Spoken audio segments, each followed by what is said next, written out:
നാരായണ നാരായണ നാരായണ നാരായണ നാരായണ ഗുരുവായൂരപ്പ ശരണം നാരായണ. ഞാൻ വടശ്ശേരി ഹരി നമ്പൂതിരി. എല്ലാ ഭക്തന്മാരെയും നമസ്കരിക്കുന്നു, എല്ലാ ദേവീദേവന്മാരെയും നമസ്കരിക്കുന്നു. ശ്രീമദ് ഭാഗവത മഹാപുരാണം സംജ്ഞാസംഗ്രഹം എന്ന പേരിൽ എഴുതിയത് പാരായണം ചെയ്ത് സമർപ്പിക്കുന്നു. 8ാമത്തെ സ്കന്ധമാണ് ഇനി പാരായണം ചെയ്യേണ്ടത്. 1ാമത്തെ അധ്യായത്തിൽ മന്വന്തരത്തെക്കുറിച്ചാണ് പറയുന്നത്. ഈ സ്കന്ധം 24 അധ്യായങ്ങളാണ് ഉള്ളത്. മന്വന്തരം എന്നാണ് ഇതിൻ്റെ ലക്ഷണം. ഗജേന്ദ്രമോക്ഷം, താലാഴിമഥനം, വാമനാവതാരം, മത്സ്യാവതാരം തുടങ്ങിയ കഥകളൊക്കെ ഇതിൽ കേൾക്കാൻ സാധിക്കുന്നു. വിസ്തരിച്ച് നമുക്ക് ആ കഥകളിലൂടെ സഞ്ചരിക്കാം. മനുസ്മൃതിയെക്കുറിച്ചൊരു സംജ്ഞ, ഒരു സൂചന ഇവിടെ ഈ അധ്യായത്തിൽ പറയണു. ഭഗവാനെ തന്നിട്ടുള്ളൂ, ഭഗവാൻ തന്നതിനെ നാം സ്വീകരിക്കുന്നു, അത് അനുഭവിക്കുന്നു, എൻ്റെയാണ് എന്ന് അഭിമാനിക്കുന്നു. അപ്പോൾ അത് അഭിമാനിക്കരുത് എന്നും കൂടി സൂചന തന്നുകൊണ്ട് ഭഗവാനെ സ്തുതിക്കുന്നതായിട്ടുള്ള ഈ രാജാവ് എന്ന നിലയ്ക്ക് താൻ എന്തൊക്കെയാണോ ചെയ്തത് അത് അന്നു ഭഗവാനെ കേൾപ്പിക്കുന്ന തരത്തിലുള്ള സംവാദമാണ് സ്വതേ സ്മൃതി, ഓർമ്മയായിട്ട്, മനുസ്മൃതിയായിട്ട് മാറിയത് എന്ന് സാരം. അത് ആ സ്തുതി ഒരു വേദസാരമായതുകൊണ്ട് അതിനെ എല്ലാവരും നിയമം എന്ന രീതിയിൽ തന്നെ, ഒരു പ്രമാണം എന്ന രീതിയിൽ തന്നെ അതിനെ സ്വീകരിച്ചു. കലികാലത്തിൽ പൂർവികർ ചെയ്തതായിട്ട് നല്ല കാര്യങ്ങളെ നിഷേധിക്കുക എന്നത് ഒരു കലിയുടെ സ്വഭാവമാണ്. അതുകൊണ്ട് പലരും അതങ്ങനെ ചെയ്യും. അതിനെ വേവലാതിപ്പെട്ടിട്ട് കാര്യമില്ല. അതിനെ ആർക്കും നിയന്ത്രിക്കാനൊന്നും സാധിക്കില്ല. അത് കലി കന്മഷമാണ്. അപ്പോൾ ആ കന്മഷത്തിന് അത് അങ്ങനെ തന്നെ സംഭവിക്കും, അത്രയേ ഉള്ളൂ. ഈ ജ്ഞാനമുണ്ട് എന്ന് നടിക്കുന്നവരാണ് പാഖണ്ഡമതികൾ. അപ്പോൾ അത് സാരില്ല. അത് അവർ ചെയ്ത അവരുടെ ധർമ്മം അവർ ചെയ്തുകൊണ്ടിരിക്കും. അതിൻ്റെ പരിഹാരം ഭഗവാൻ തന്നെ കണ്ടോളും, അത്രയേ ഉള്ളൂ. അത് സമയമാകുമ്പോഴേ ഭഗവാൻ ചെയ്യുള്ളൂ. അതുവരെ കാത്തിരിക്കണം. അപ്പോൾ അത്രയും കാലം ഇപ്പോൾ നമ്മളുണ്ടാവുക എന്നുള്ളത് നമ്മൾ അന്വേഷിക്കേണ്ട എന്നാണ് ഭാഗവത പ്രകാരം ഭഗവാൻ പറയണത്. അത്രയും നമുക്കറിയുള്ളൂ. ഇപ്പോൾ നമുക്ക് അധ്യായത്തെ പാരായണം ചെയ്യാം. സർവത്ര ഗോവിന്ദനാമ സങ്കീർത്തനം. ഗോവിന്ദ ഗോവിന്ദ നാരായണ നാരായണ നാരായണ നമോ നാരായണായ നമോ ഭഗവതേ വാസുദേവായ ഓം ശ്രീകൃഷ്ണായ നമഃ. ശ്രീ ഗുരുവായൂരപ്പ ഗുരുവായൂരപ്പ ഭഗവതി ദക്ഷിണാമൂർത്തി സദ്ഗുരുഭ്യോ നമഃ. ശ്രീഹരേ. ഓം ശ്രീമദ് ഭാഗവത മഹാപുരാണം അഷ്ടമസ്കന്ധം 1ാം അധ്യായം. ശ്രീ ഗുരുവായൂരപ്പ ശരണം നാരായണ. ഓം ഓതി പരീക്ഷിത്ത് ശ്രീ ശുഗനോടിത് മന്വന്തരം 14 മുരയ്ക്കുവാൻ ചൊല്ലി ശുഗനാദ്യ മന്വന്തരം തൊട്ട് മൂലോകം വാണുള്ള ഭക്തർ തൻ സൽക്കഥ. സ്വയംഭുവ മനു ആദ്യൻ വിധാതാവിൻ കായം പകുത്തു ശതരൂപയോത്തിഹ. ജാതർ ഇരട്ടകൾ ആൺ പെൺ വിവാഹിതർ മർത്യരൂപം പൂണ്ടു നന്നായി ഭരിച്ചവർ. മക്കൾ പ്രിയവ്രതൻ ഉത്താനപാദനം ആഗോതിയും ദേവഹൂതി പ്രസൂതിയും യജ്ഞൻ കപില ഭഗവതവതാരം ചൊല്ലിയതങ്ങു ശ്രവിച്ചുവല്ലോ നൃപ. സ്വയംഭുവനും ശതരൂപയും കൂടി ചെന്നു സുനന്ദ നദീതീരം തന്നിലായി ശ്രീഹരിയെ തപം ചെയ്തു സ്തുതികളാൽ ലോകഹിതാർത്ഥം സ്മൃതികളായി തീർന്നവ. ലോകത്തിൽ ചൈതന്യം ചേർക്കും ഹരേ നമ. രക്ഷകലീലകളാർക്കറിയും ഇഹ. കാവൽ നിൽക്കും ഹരി ഞങ്ങൾ ഉറങ്ങവേ. വേണ്ട വസ്തുക്കൾ ഹിതമറിഞ്ഞേകിടും. നേടും ധനം നാം കൊടുക്കണം തുല്യമായി സർവം ഹരിയുടെ എന്നുറപ്പിക്കണം. കാണാൻ കഴിയില്ല നേടാം അനുഭവം. ഈശനെ കാണണം സർവത്തിലും സുധി. നാനാത്വം കാട്ടി നിയന്ത്രിപ്പതും ഹരി. മായയാൽ തന്നെ മറയ്ക്കുന്നതും ഹരി. സൃഷ്ടിസ്ഥിതി ലയം ചെയ്യുന്നു ശ്രീഹരി. ദേഹത്തിനാൽ കർമ്മം ചെയ്യിപ്പതും ഹരി. ജ്ഞാനികൾ നിഷ്കാമർ ചെയ്യുന്ന കർമ്മവും നിസ്വാർത്ഥം നൽകും ഫലവും സമർപ്പിതർ ചെയ്യും. അവതാരരൂപിയായി കർമ്മവും മുഗുണം വിട്ടും ശുചി മാത്ര ലക്ഷ്യനായി. ലോകഹിതത്തിനായി പൂർണ്ണൻ അനുഷ്ഠിക്കും. ആർക്കും വശം വദനാകാതെ സ്വസ്ഥനായി ജ്ഞാനസ്വരൂപനാം പാലകണ്ഡിച്ഛകൾ പാലിക്കുവാൻ സദാ താങ്ങായി വരേണമേ.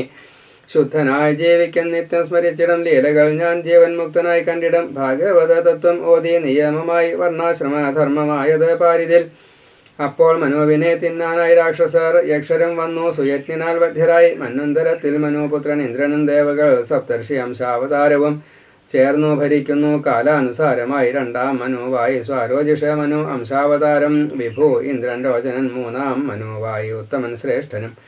സത്യജിത്ത് ഇന്ദ്രനും സത്യസേനൻ ഹരി. 4ാം മനുവായി താമസേനം ഇന്ദ്രൻ ത്രിശിഖൻ. പിന്നെ അവതാരം ശ്രീഹരി നൽകി മുതലയ്ക്കും മുക്തി ഗജേന്ദ്രനും. ചൊല്ലണേ എന്നോട് വിസ്തരിച്ച് ഈ കഥ. ആനയ്ക്കും പിന്നെ മുതലയ്ക്കും മുക്തിയെ നൽകിയ ശ്രീഹരി ലീലയെ ചൊല്ലണേ പാപം നശിക്കാൻ മനഃശുദ്ധി നേടുവാൻ.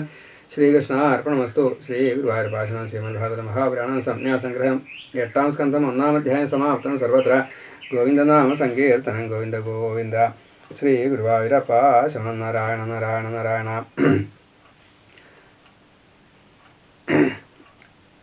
ശ്രീമദ് ഭാഗവത മഹാപുരാണത്തിലെ 8-ാം സ്കന്ധം 24 അധ്യായം. മന്വന്തരമാണ് അതിൻ്റെ ലക്ഷണം. 14 മന്വന്തരങ്ങളെക്കുറിച്ചാണ് പറഞ്ഞു വരുന്നത്.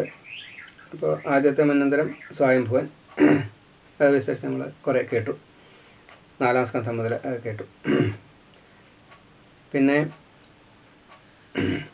സ്വാരോജഷൻ, ഉത്തമൻ, താമസൻ, രൈവതൻ, ചാക്ഷുഷൻ, വൈവസുതൻ, ഇങ്ങനെ 7 മന്വന്തരം. ഇപ്പോൾ 7-ാമത്തെ മന്വന്തരമാണ് വൈവസുതൻ്റെ കാലം. ഇനി വരാൻ പോകുന്ന 8 മുതൽ 14 കോടിയുള്ള മന്വന്തരങ്ങൾ സാവർണി, ദക്ഷസാവർണി, ബ്രഹ്മസാവർണി, ധർമ്മസാവർണി, രുദ്രസാവർണി, ദേവസാവർണി, ഇന്ദ്രസാവർണി, ഇങ്ങനെ 14 മനുക്കളെ മൊത്തം പറഞ്ഞു. ഓരോ മന്വന്തരത്തിലും മനുപുത്രന്മാർ, ഇന്ദ്രൻ, ദേവന്മാർ, അംശാവതാരം, സപ്തർഷികൾ, ഇങ്ങനെ 6 ഗണങ്ങൾ ഭരിക്കും എന്നാണ് പറയുക. അപ്പോൾ ഇത് യജ്ഞം തന്നെയാണ് സ്വയംഭുവ മന്വന്തര കാലത്തിൽ ഇന്ദ്രനായിട്ടും ഭഗവാനായിട്ടും വന്നത്. പിന്നെ അംശാവതാരമായിട്ട് വന്നത് വിഭു, സത്യസേനൻ, ഹരി, അജിതൻ, പിന്നെ വാമനൻ, ഋഷഭൻ, ധർമ്മസേതു, സ്വധാമാവ്, യോഗേശ്വരൻ, ബൃഹദ്ഭാനു, ഇങ്ങനെ അംശാവതാരങ്ങളായിട്ട് ഭഗവാൻ അതാത് സന്ദർഭങ്ങളിൽ വന്നു. അപ്പോൾ അതാത് സമയത്തുള്ള ഇന്ദ്രന്മാരും അതേപോലെ സപ്തർഷികളും അവിടെ സൂചന നൽകണം. മനുവും മനുപുത്രന്മാരും. ഈ മനുപുത്രന്മാർ പ്രിയവ്രതൻ്റെ പുത്രന്മാരായിട്ടാണ് 6 പേരെ കാണിക്കുന്നത്. വൈവസ്വതൻ സൂര്യൻ്റെ പുത്രനായിട്ടും പറയുന്നു. ഇപ്പോൾ എപ്രകാരത്തിലാണോ ഓരോ മന്വന്തരത്തിലും അതാത് മനുക്കളും ഇന്ദ്രനും ചേർന്ന് ഭരിക്കേണ്ടത്, പ്രജകൾ എപ്രകാരത്തിലാണ് ഭഗവാനെ ആശ്രയിക്കേണ്ടത്,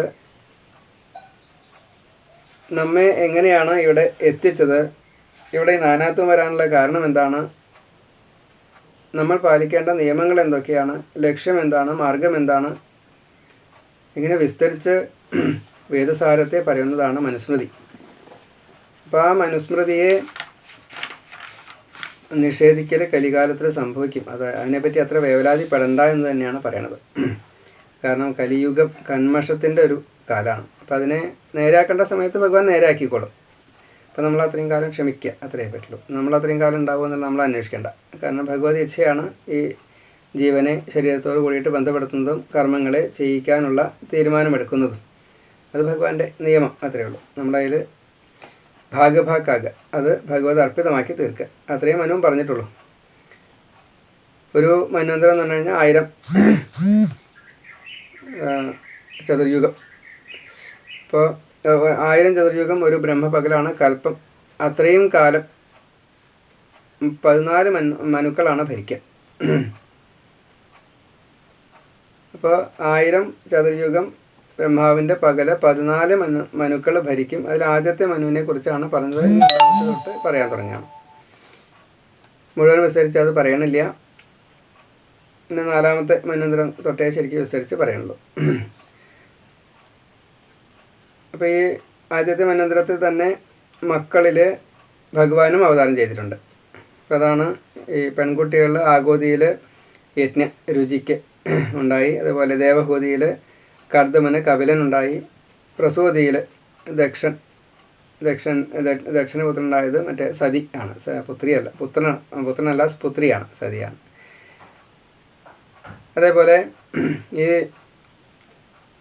സമയം വന്നു കഴിഞ്ഞപ്പോൾ, അതായത് മക്കൾ പ്രായമായി ഭരണം ഏറ്റെടുത്ത് കഴിഞ്ഞപ്പോൾ ഭരിക്കാനുള്ള അവകാശമൊക്കെ ഈ മനുവിന് തന്നെയാണെങ്കിലും മനു കാട്ടിൽ ചെന്നിരുന്ന് ഈ സുനന്ദ നദീ തീരത്ത് ചെന്നിരുന്ന് ഭഗവാന്റെ കഥകളെ സ്മരിക്കണം ശതരൂപയോടൊപ്പം.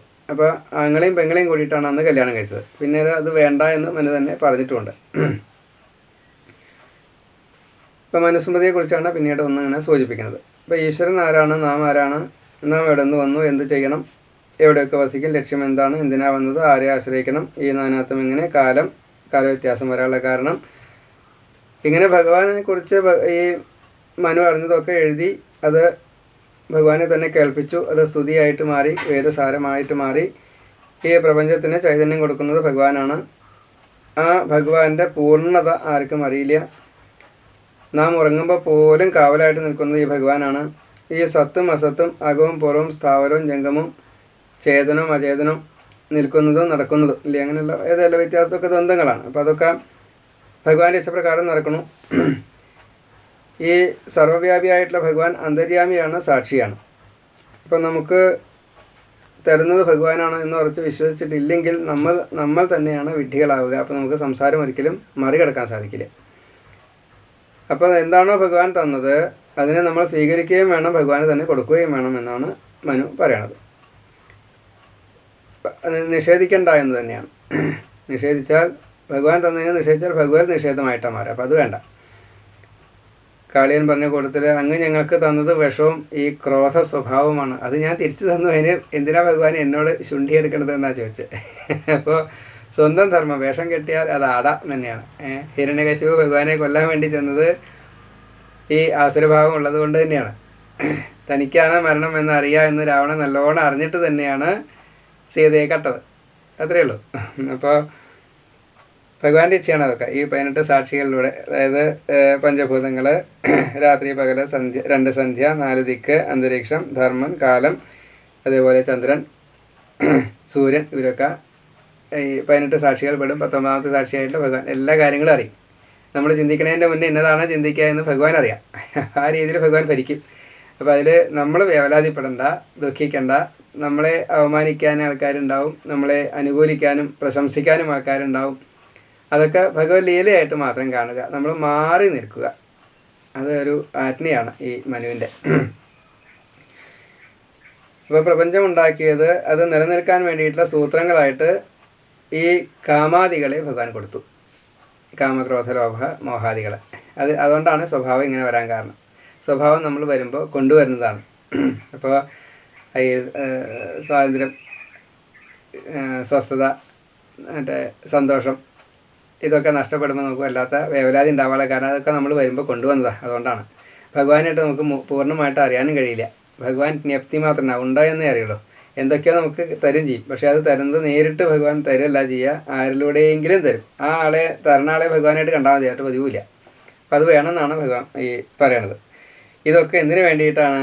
ഈ സ്വയം പ്രകാശിതനായിട്ടുള്ള ഭഗവാൻ മാത്രമേ ഉള്ളൂ എന്ന് നമ്മളെ മനസ്സിലാക്കി തരാനും, നമുക്ക് ഈ ശരീരം തന്നത് കടം വീട്ടാനാണ്, കർമ്മം ചെയ്യാനാണ്, കർമ്മ പ്രാരബ്ധത്തെ തീർക്കാനാണ്, കർമ്മവാസന തീർക്കാനാണ് എന്ന് മനസ്സിലാക്കി തരാനാണ്. അപ്പോൾ ഭഗവാനിൽ പെട്ടതായിട്ടുള്ള അതിലൊരു അംശമാണ് നാം. അപ്പോൾ ബ്രഹ്മാംശമാണ്. അതായത് നമ്മൾ ഭഗവാൻ തന്നെയാണെന്നർത്ഥം. ഞാൻ ഭഗവാനാണ്, അഹം ബ്രഹ്മാസ്മി എന്ന് പറയാൻ പഠിപ്പിക്കുകയാണ് ഭാഗവതം. അവിടേക്ക് എത്ര വെച്ചാൽ ലേശം താമസമുണ്ട്, അത്രയേ ഉള്ളൂ. അപ്പോൾ ഇതൊന്തൊക്കെ കിടക്കാൻ സാധിക്കും. ചൂടും ഉണ്ടാവില്ല, തണുപ്പും ഉണ്ടാവില്ല, ഭൂമിയിൽ നിന്നോ ആകാശം നിന്നോ വ്യത്യാസം ഉണ്ടാവില്ല. സൂര്യൻ്റെ ചൂടും ഈ ഐസിൻ്റെ മറ്റേ തണുപ്പും നമുക്ക് വിഷയമല്ല. ഹിമാലയത്തിൻ്റെ ഏറ്റവും മഞ്ഞ് ഇങ്ങനെ കുറഞ്ഞ് നിൽക്കണം, അതിൻ്റെ ഉള്ളിൽ കിടന്ന് ആയാലും നമുക്ക് ചൂടും തണുപ്പും വരില്ല എന്നർത്ഥം. ഐസിന് ചൂടാണെന്ന് പറയാറുണ്ട്. അത് ശാസ്ത്രം പറയുന്നതാണ്, ഞാൻ പറയുന്നതല്ല. അപ്പോൾ ചൂടും തണുപ്പും നമുക്ക് അറിയില്ല എന്നർത്ഥം. അതെല്ലാം മറികടക്കാൻ സാധിക്കും. പിന്നെ ഭൂമി ഇല്ലെങ്കിൽ സഞ്ചരിക്കാൻ പറ്റില്ല, അങ്ങനെ ഒരു വിഷയമില്ല. മനസ്സ് എവിടേക്കാണോ ചെല്ലേണ്ടത് വെച്ചാൽ അവിടേക്ക് ചെല്ലും, അതിനുള്ള കഴിവുണ്ടാവും. അതാണ് ഈ ദ്വന്ദ്വം കിടന്നാലത്തൊരവസ്ഥ. അപ്പോൾ ആ ഭഗവാങ്കൽ എത്തുകയാണ് നമ്മുടെ കടമ. അതിന് ഈ മർത്യജന്മത്തിന് ഒരു പരിധിയുണ്ട്. ആ പരിധിക്കനുസരിച്ച് നമ്മൾ ചെയ്തോളുക. ഭഗവാങ്കൽ എത്താനുള്ള മോഹത്തെ വെച്ച് പുലർത്തുക, ഭഗവാനെ ആശ്രയിക്കുക. അനന്യ ശരണാഗതരായിട്ട് ആരാണോ ജീവിക്കുന്നത് അവർക്ക് നമ്മെ ഭക്തപ്രണശ്യതി, ഭഗവാൻ നമ്മെ രക്ഷിക്കുക തന്നെ ചെയ്യും എന്നും ഗീതയിലായാലും ഉദ്ധവോപദേശമായാലും ഈ കാവ്യത്തിലായാലും ഭഗവാൻ ഉപദേശം ചെയ്യുന്നതായിട്ട് ധാരാളം രംഗങ്ങളുണ്ട്. ആ രംഗങ്ങളിലൊക്കെ ഇത് നമുക്ക് കാണാൻ സാധിക്കണം. അങ്ങനെയുള്ള ഭഗവാനെ ആശ്രയിക്കൂ എന്ന് പറഞ്ഞപ്പോൾ 4ാം അന്വതരത്തിൽ ഈ ഇന്ദ്രദുമ്നൻ എന്ന പാണ്ഡ്യരാജാവ് അഗസ്ത്യൻ്റെ ശാപം മൂലം ഒരു ആനയായിട്ട് തീരേണ്ടി വന്നു. ആനയായപ്പോഴും പൂർവ്വസ്മൃതി ഉണ്ടാവുകയും ഭഗവാന്റെ അനുഗ്രഹത്താൽ സിംഹത്തിനേക്കാൾ മീതെ ചക്രവർത്തിയായിക്കൊണ്ട് കാട്ടിലും വാഴാൻ സാധിച്ചു എന്നും ആ ആനയ്ക്ക് ഒടുക്കം ഒരു കർമ്മപ്രാരബ്ധമായ മുതലപ്പിടുത്തം വേണ്ടി വന്നു സരസിൽ വെച്ച് താമര പൊയ്കയിൽ വെച്ച്. അതിനെ തീർക്കാൻ വേണ്ടി ഭഗവാൻ തന്നെ വന്നു. മനോവേഗത്തിൽ വന്നു. ഗരുഡൻ്റെ പുറത്ത് വന്നപ്പോൾ വേഗത പോരാ എന്ന് തോന്നി. കാരുണ്യ വേഗത്തിൽ വന്ന് ആദ്യം മുതലയ്ക്ക് മോക്ഷം കൊടുത്തു. പിന്നെ ആനയ്ക്ക് തൻ്റെ സാരൂപ്യം ഒരേപോലത്തെ രൂപത്തെ കൊടുത്ത് ഭഗവാന്റെ വൈകുണ്ഠത്തിലേക്ക് കൊണ്ടുപോവുകയും ചെയ്തു എന്ന് പറഞ്ഞപ്പോൾ ആ കഥ വിസ്തരിച്ച് കേൾക്കണം എന്ന് പറഞ്ഞു. അത് പറയാൻ തുടങ്ങുകയാണ് അടുത്ത അധ്യായം മുതൽ. നമുക്കത് പിന്നീട് കേൾക്കാം. സർവത്ര ഗോവിന്ദനാമ സങ്കീർത്തനം. ഗോവിന്ദ ഗോവിന്ദ നാരായണ നാരായണ നാരായണ നാരായണ നാരായണ നാരായണ നാരായണ നാരായണ നാരായണ.